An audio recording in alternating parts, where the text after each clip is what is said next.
Hello YouTubers, Manny here from Manny's How To Workshop with a video on an upgrade I did to my 4x12 V-nosed enclosed work trailer. So I bought this from this guy who bought it from his cousin, but anyway, so I made him an offer he couldn't refuse, and I picked it up for like $1,000. Alright, you can see here's a shot of the side of it right there. So like I said, I got it for $1,000. Plus, he gave me 4 sheets of half-inch plywood because the interior floor was old and rotted. You know, it's the original 3/4-inch thick floor. Plus, he gave me two new tires and rims, which are 13-inch tires, rim size, which are installed right now. But the original tire is actually the one that's way in there in the corner, which I'll show you in a second. Plus, that rim right there, that's a 14-inch rim. Long story short, he's in the military. He was in the Navy, stationed in Newport, Rhode Island, moving back to Florida.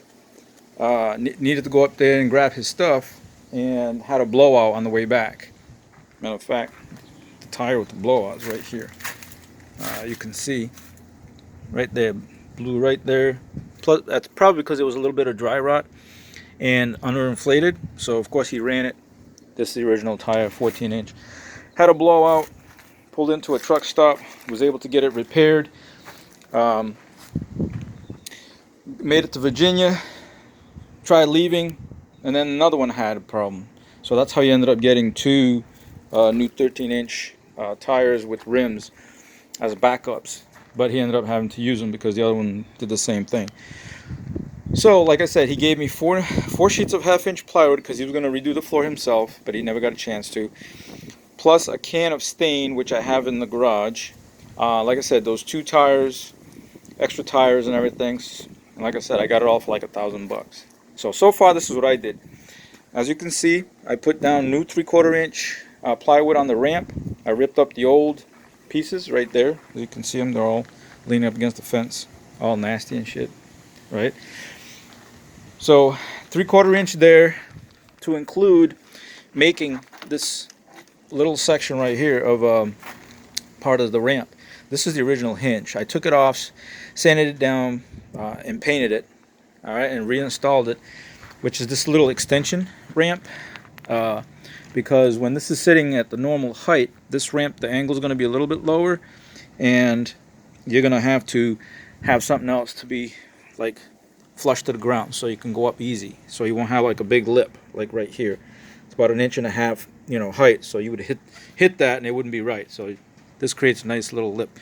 Anyway, so that was taken care of, and then like I said, came in and started putting down the half-inch over the 3/4, because most of it was still pretty good. The only part that was bad was about 1 foot of it right here in the back, all the way across.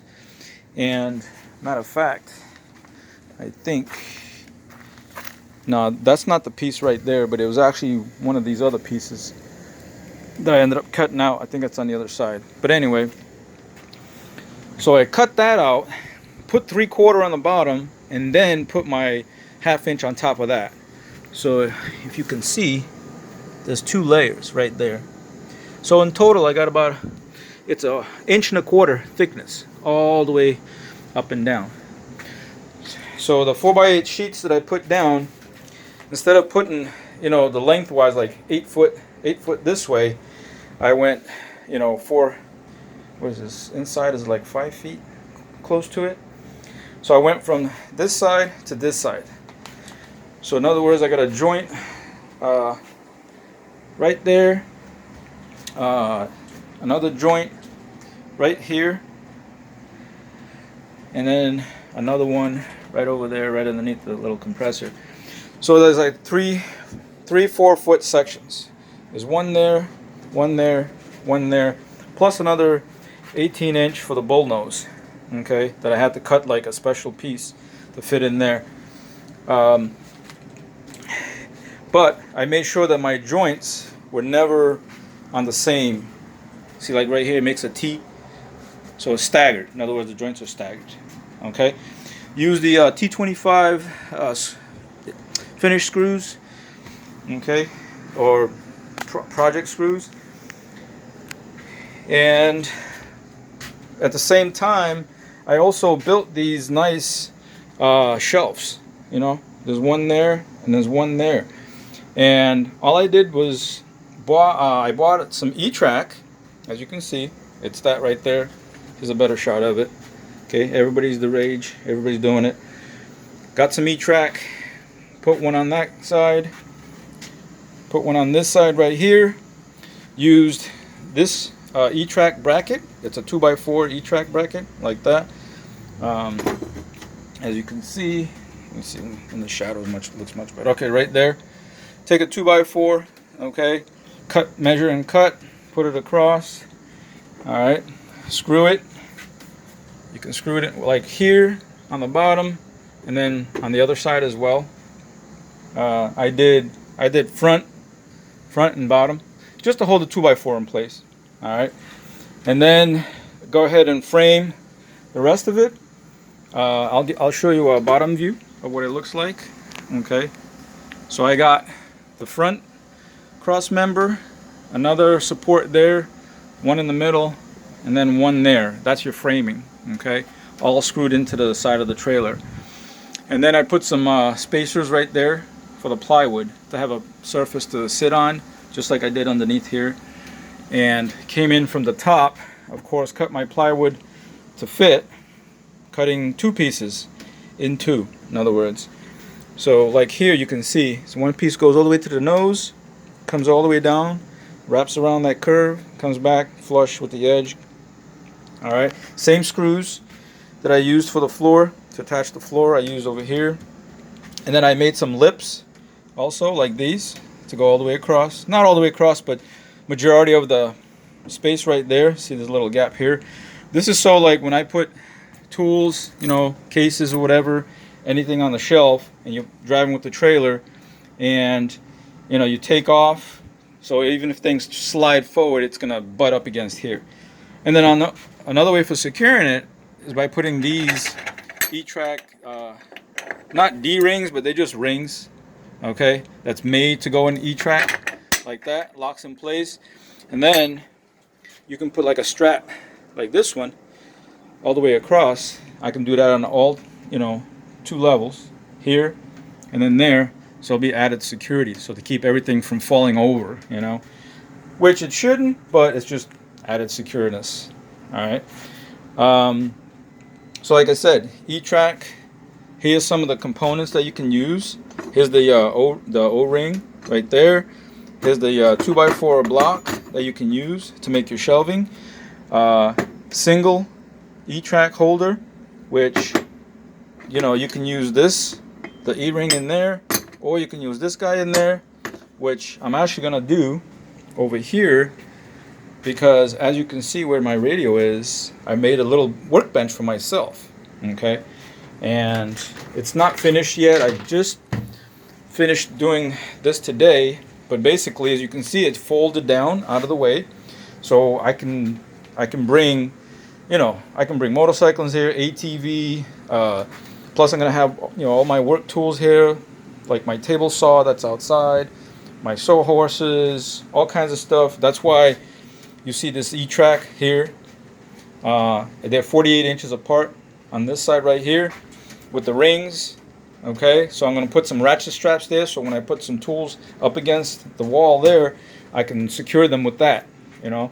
As you can see, my ladder is hanging on ladder hooks up there. All right, everything fits nice and tidy. Back to the bench. Try not to make you dizzy. But like I said, this is so I made it 20 inches so that when I pull it up, this is a good working height. You know, of course I'm gonna level it, put like two legs, one on each side, that will fold away when it folds down also. And this just happens to be an old door, inside door, you know, those cheap ones that this lady gave me. So I just cut it the size, reinforced it with some 1/2-inch plywood that I had left over, cut the size also, 20 by 56 I think is what I made it. Two hinges, one on this side, one on that side, right mounted to a piece of blocking that is mounted to right where the what do you call it, the stud is, the metal stud that's set up on every 24 inches center, so that it's really strong. Okay, I mean, this is just gonna be my working surface. So when I take this trailer to the work site, I'll have a bench to where I can work on, and you know, for them like plumbing stuff, electrical. Maybe I'll have a little vise on there at some point. I'm gonna have a power strip here at some point also. You can see I already have my light right above there. And I have electricity on it, but I'll do a separate video on that so I can get more in detail and show you how I did that. But for so far, this is what I've done. You know, like I said, everything's looking good. That is my Harbor Freight tire changer that I just happened to mount in here because there's plenty of space for me to be able to swap out a tire. As you can see, I took the old tire that's over there off that rim using all these tools right here. And because in my garage it's, you know, tied up right now. And the way I mounted that right there real quick, I put inserts into the floor and then found the same size bolts and sucked them down. So there's like 1, 2, 3, 4.